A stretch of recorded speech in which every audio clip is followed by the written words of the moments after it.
Você já teve a sensação de que, por mais que tente fazer tudo certo, as coisas simplesmente não acontecem? Já viveu aquela fase em que parece que o universo inteiro está contra você? Que quanto mais você tenta manter a fé, a integridade, os valores, mais você apanha da vida? Se isso já aconteceu com você, ou se está acontecendo agora, a história de José do Egito pode ser exatamente o que você precisa ouvir hoje. José é mais do que um personagem bíblico. Ele é um espelho para todos nós que já enfrentamos traição, injustiça, silêncio e dor. Mas também é um modelo de alguém que venceu, que prosperou, que foi do poço ao palácio e não por sorte, mas por escolha. Escolha de quem ele decidiu ser, mesmo quando tudo dizia para ele se tornar outra pessoa.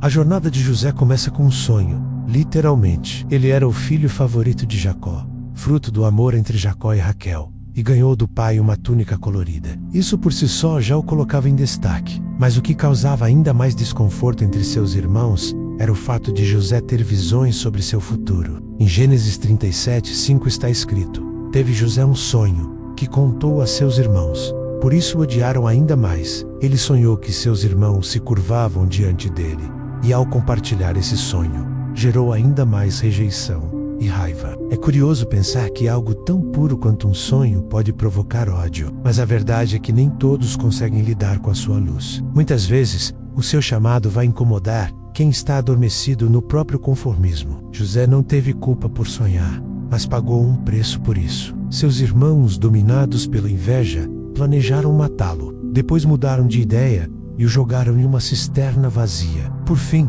decidiram vendê-lo como escravo a uma caravana de ismaelitas que seguia para o Egito. Aos 17 anos, José viu sua vida virar do avesso. De filho amado, tornou-se mercadoria. De sonhador, se tornou um escravo. Talvez você também tenha vivido uma reviravolta. Talvez você também tenha sido traído por pessoas próximas. Talvez sua queda também tenha vindo do lugar onde você mais esperava segurança. José sabe exatamente como isso dói, mas ele também é prova de que Deus não desperdiça nenhuma dor. Ao chegar ao Egito, José foi vendido a Potifar, um oficial do faraó. E mesmo nessa condição, ele prosperou. Em Gênesis 39:2 a Bíblia diz: o Senhor estava com José, e foi homem próspero. Estava na casa de seu senhor egípcio.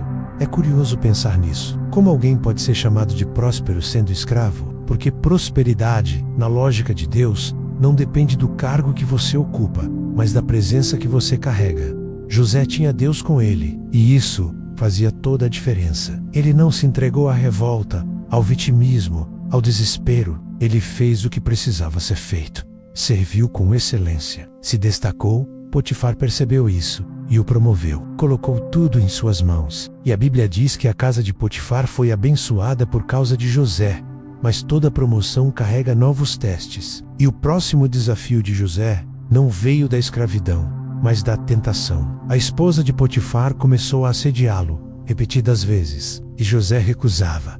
Até que um dia, ela o agarrou pela roupa. Ele fugiu, mas ela, humilhada, o acusou de tentar violentá-la. Potifar então o mandou para a prisão. José, mais uma vez, enfrenta as consequências de fazer a escolha certa. Ele escolhe a integridade e colhe a injustiça. Ele foge do pecado e cai no fundo do poço. Quantas vezes você já foi punido por manter seus valores? Quantas vezes você já perdeu algo por se recusar a trair sua consciência? José entendeu que o preço da integridade às vezes é alto, mas a recompensa é eterna. Ele foi para a prisão, sim, mas foi com a consciência limpa. E mais uma vez, Deus foi com ele. Gênesis 3:9-21 afirma: o Senhor, porém, era com José, e estendeu sobre ele a sua benignidade, e deu-lhe graça aos olhos do carcereiro até na prisão. José prosperava, até na escuridão ele brilhava, e mais uma vez foi colocado em posição de liderança.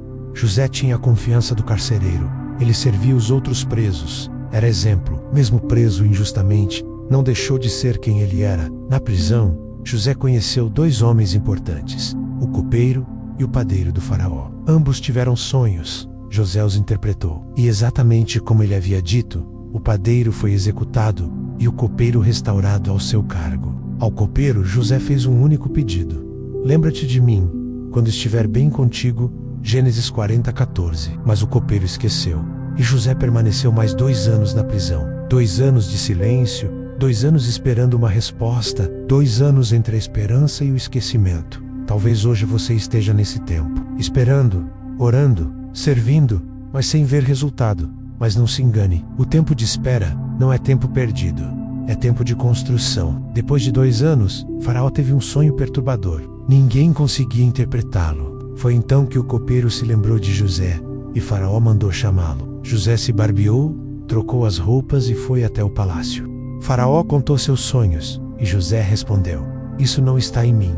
Deus dará resposta favorável a Faraó." Gênesis 41:16. José interpretou os sonhos. Haveria 7 anos de fartura seguidos por 7 anos de fome. Mas ele não apenas interpretou, ele propôs um plano, e Faraó ficou tão impressionado que disse: "Acharíamos um homem como este, em quem há o Espírito de Deus." Gênesis 41:38. Naquele mesmo dia, José foi colocado como governador do Egito, o segundo homem mais poderoso da terra, de prisioneiro, a líder da maior nação do mundo antigo. Mas veja, José não improvisou sabedoria diante do faraó. Ele a cultivou nos anos de anonimato. Ele a aprendeu servindo, administrando, resistindo, sendo fiel no oculto. Essa é a verdadeira prosperidade, o resultado de uma jornada de fidelidade e crescimento. Prosperidade não é um prêmio para quem tem sorte, é uma colheita para quem planta com perseverança. Durante os anos de fome, os irmãos de José vieram ao Egito buscar alimento. Eles não o reconheceram, mas ele os reconheceu. E ali estava a chance de vingança. Mas José escolheu perdoar. Chorou, abraçou, salvou sua família e disse: "Vós intentastes o mal contra mim, porém Deus o tornou em bem." Gênesis 50:20. E aqui está o ponto final e mais importante dessa história. A prosperidade de José não era apenas riqueza ou poder, não era sobre vingança, e sim sobre cura. Não era sobre o passado, era sobre cumprir o propósito com o coração em paz. Agora, vamos aplicar tudo isso à sua vida. Quais são os princípios que você pode absorver dessa jornada? 1. Sonhe, mesmo que zombem de você. Os irmãos de José zombaram, tentaram matar seus sonhos, mas sonhos que vêm de Deus resistem à rejeição. 2. Seja excelente onde você estiver. José foi excelente na casa de Potifar, na prisão e no palácio.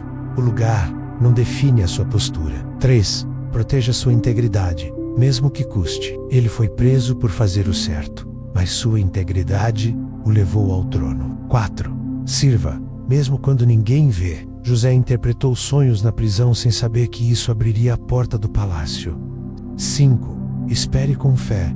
Deus tem o seu tempo de agir. 2 anos de silêncio não impediram o cumprimento do propósito. Quando chegou a hora, Deus fez tudo acontecer em um só dia. 6. Liberar perdão.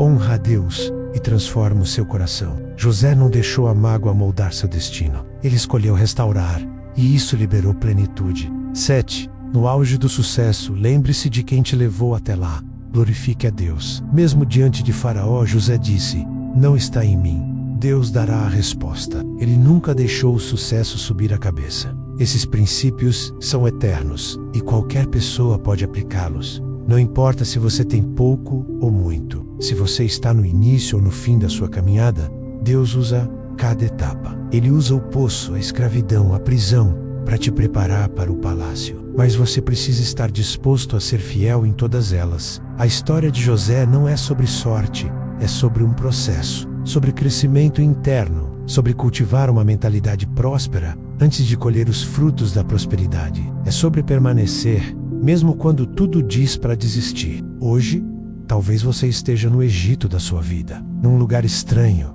longe do que planejou. Mas esse lugar pode ser o terreno onde Deus vai te estabelecer. Só depende de como você se posiciona. A prosperidade não começa quando você tem, começa quando você é. E a maior lição que José nos deixa é que quem se mantém fiel no processo será promovido no tempo certo. Lembre-se, prosperar não é chegar rápido, é chegar inteiro. E é isso que José nos ensina. Se essa mensagem falou com você, comente aqui embaixo. Eu escolho prosperar com propósito. Compartilhe esse vídeo com alguém que precisa ser lembrado de que a dor não é o fim da história. Por favor, inscreva-se no canal, curta o vídeo, ative as notificações e acompanhe os próximos conteúdos. Fiquem com Deus.